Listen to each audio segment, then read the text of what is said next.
Assalamualaikum warahmatullahi wabarakatuh. Selamat malam semuanya para siswa. Nah, hari ini kita akan bahas tentang permintaan atas faktor produksi. Nah, di sini kita akan bahas pertama yaitu adalah pertimbangan pengusaha dalam berproduksi. Yang pertama itu adalah produk apa yang diinginkan konsumen. Nah, berarti kita dalam membuat produk itu harus sesuai dengan permintaan dari konsumen. Kenapa? Kalau kita membuat produk tanpa keinginan dari konsumen itu, maka produk kita akan susah secepatnya terjual di pasaran. Yang kedua, berapa tingkat produksi yang mendatangkan laba maksimum. Nah, di sini perusahaan harus mampu membuat planning rencana sesuai ya produk yang akan dijual dengan laba yang akan didapatnya.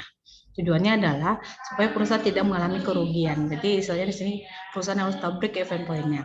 Nah, ketiga adalah bagaimana sifat gabungan faktor produksi yang digunakan agar tercapai efisiensi tinggi. Ya. Nah, Oke, pertama adalah pentingnya analisis penentuan harga faktor produksi. Yang pertama adalah di sini menjelaskan prinsip untuk menggunakan dan mengalokasikan faktor produksi secara efisien. Nah, jadi perusahaan harus tahu dalam faktor produksi di sini apa aja yang dibutuhkan dalam membuat produk itu tadi, supaya tujuannya faktor-faktor produksi tadi tidak terbengkalai. Nah, yang kedua adalah menjelaskan bagaimana pendapatan berbagai faktor produksi yang ditentukan. Nah, dengan di sini perusahaan mengetahui berapa sih pendapat yang akan diperoleh dalam menghasilkan produk itu tadi. Prinsip dalam penggunaan dan pengawasan faktor produksi secara efisien. Yang pertama, kita harus mengetahui ketersediaan faktor produksi itu ternyata terbatas.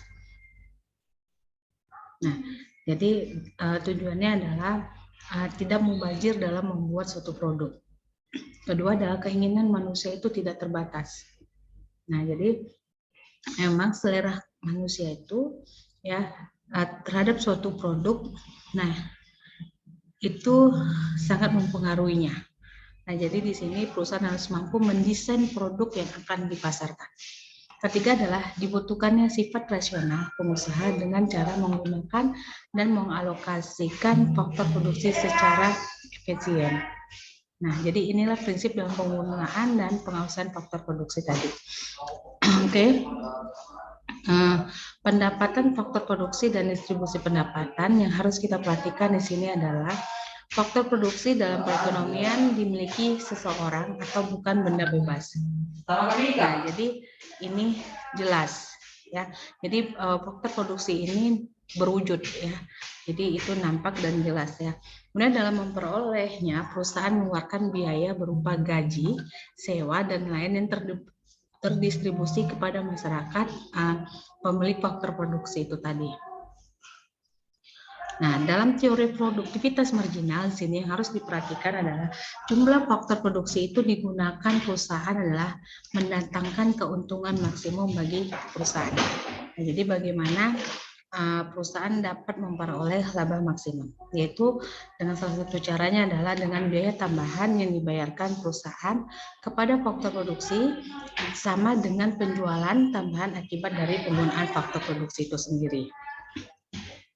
Untuk menentukan jumlah faktor produksi yang digunakan, di sini ada contoh, perusahaan akan menambah seorang pegawai dengan gaji 2.000. Nah, berapakah tambahan penjualan yang disumbangkan oleh pegawai tersebut agar perusahaan itu masih bisa mendapatkan manfaat dari pegawai tersebut sekaligus memperoleh laba maksimal.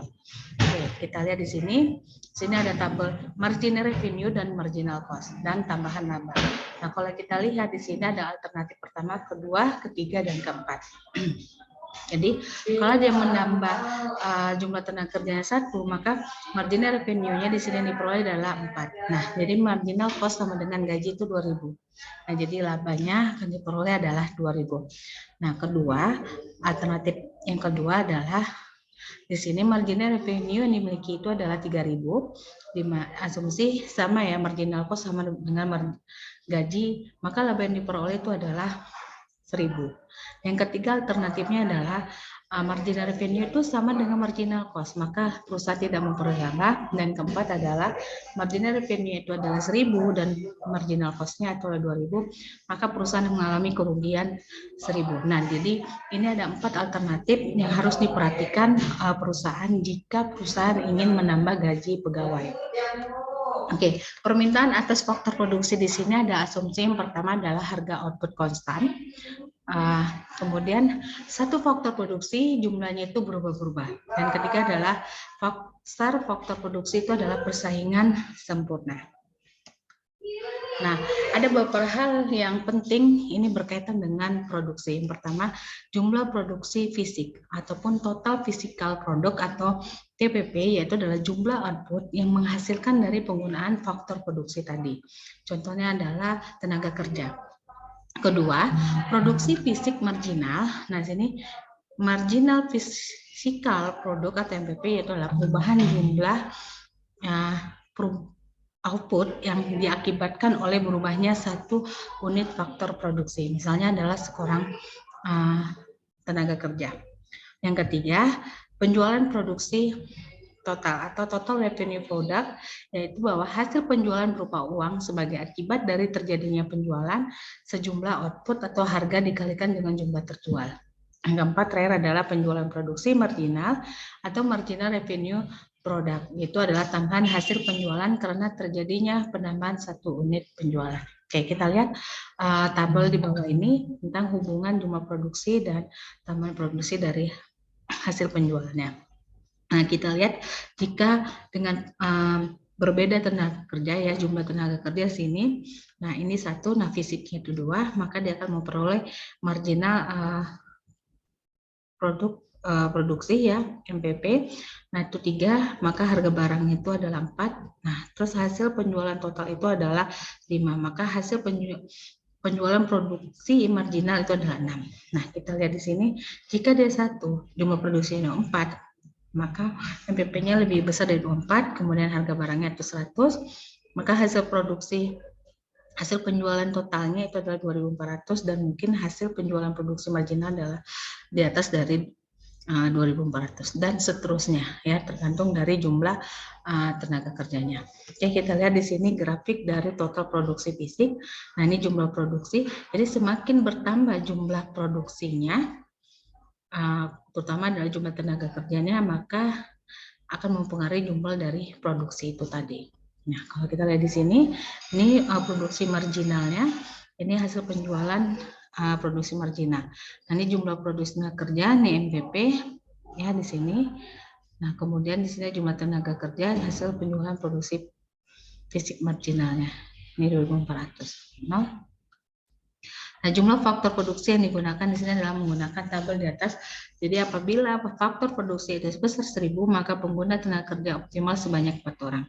Nah, kalau dia menambah TK, ya tenaga kerja lagi menjadi 5 orang, maka marginal cost-nya akan lebih besar dari marginal revenue-nya. Nah, atau contohnya adalah 1.000 marginal cost-nya dan marginal revenue adalah 8.000, ataupun dia akan memperoleh kerugian sebesar 200. Oke, kita lihat ini gambar dari penentuan jumlah faktor produksi yang digunakan. Nah, ini di titik ini adalah terjadinya break-even point. Nah, jadi semakin dia di atas dari titik dari ini akan perusahaan harus bisa lebih hati-hati ya, tujuannya menghindari dari kerugian itu tadi. Oke, kita lihat di sini permintaan faktor produksi pada pasar persaingan tidak sempurna. Nah, di sini kita lihat ini jumlah tenaga kerjanya ya. Jadi bertambahnya jumlah tenaga kerja maka bertambahlah jumlah produksinya, tetapi di sini untuk jumlah produksi fisiknya itu makin mengecil dan harga barangnya juga semakin menurun, serta hasil penjualan total juga semakin menurun. Nah, sehingga hasil penjualan marginalnya semakin bertambah jumlah tenaga kerja akan semakin minus. Ya, gitu. Oke, kita lihat di sini ini grafiknya dari MRP pada pasar persaingan sempurna dan persaingan tidak sempurna. Nah, kita lihat ini N0 normanya, dari sini mengalami penurunan tenaga kerja, maka terjadilah penurunan upah dan MRP-nya. Oke, penjelasan tabel perubahan di sini menunjukkan bahwa jika 3 tenaga kerja yang digunakan MRP lebih rendah dari gaji tenaga kerja, maka marginal revenue lebih kecil dari marginal cost. Nah, dengan demikian, maka diperolehlah keuntungan maksimum yang dicapai pada penggunaan tenaga kerja sebanyak 2 orang. Nah, kalau kurva dari hasil penjualan produksi marginal pada pasar persaingan tidak sempurna itu selalu terletak di sebelah kiri dari marginal revenue produk ya pasar persaingan sempurna. Oke, sifat permintaan atas faktor produksi di sini ada 2. Yang pertama adalah permintaan faktor produksi ataupun permintaan turunan atau terkait dengan derivative demand. Yang kedua adalah untuk kurva permintaan faktor produksi itu selalu dia menurun ke kanan bawah. Oke, kemudian kita lanjut di permintaan turunan. Nah, pada permintaan faktor produksi ini untuk produsen tidak langsung digunakan olehnya atau untuk konsumsi, tetapi dia mengolahnya kembali menjadikan output sehingga jumlah output yang dibeli itu sesuai dengan output yang akan dihasilkan. Nah, kita lihat pada kurva permintaan faktor produksi di sini bahwa bentuknya menurun ke bawah. Nah, ini disebabkan oleh pertama, jika harga faktor produksi meningkat, maka demand output perusahaan akan menurun karena harga itu naik. Nah, yang kedua, perubahan harga produksi itu akan menimbulkan penggantian faktor produksi dari yang mahal ke faktor produksi yang murah. Nah, sehingga akibatnya adalah terjadinya hukum asli lebih yang semakin berkurang. Nah, sehingga di sini ada pergeseran kurva faktor produksi. Yang pertama adalah perubahan permintaan atas barang yang dihasilkan, ya bisa menguat atau melemah. Itu tergantung dari demand dari si konsumen. Jadi kalau perubahan di sini permintaan dari konsumen itu menurun, menyebabkan akan merugi. Tapi kalau misalnya permintaan konsumen akan produk itu akan menyebabkan bisa menguat ya permintaan barang tadi. Nah, kemudian kedua adalah perubahan harga dari faktor produksi lain yang digunakan. Nah, harga faktor produksi yang lain semakin mahal akan menyebabkan faktor produksi yang kita gunakan pada permintaan yang bertambah.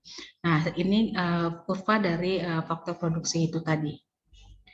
Ya, jadi di sini, nah ini yang membedakan bahwa jika faktor produksi itu naik, maka permintaan itu akan naik. Nah, ini mengalami di sini adalah harga itu menurun, bisa menyebabkan permintaan itu menurun.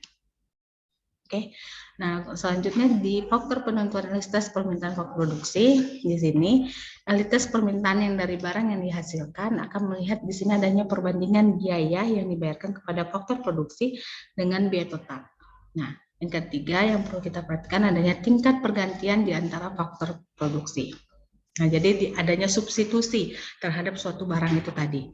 Nah, yang keempat adalah tingkat penurunan produktivitas marginal. Untuk elastisitas permintaan dari barang yang dihasilkan di sini, semakin besar elastisitas permintaan atas barang yang dihasilkan, semakin besar pula elastisitas permintaan faktor produksi karena derivative demand itu tadi. Oke, baiklah materi kita hari ini. Terima kasih. Ya, silakan rekan mahasiswa untuk menjawab pertanyaan forum diskusi karena itu merupakan bukti kehadiran mahasiswa. Oke, saya akhiri. Assalamualaikum warahmatullahi wabarakatuh.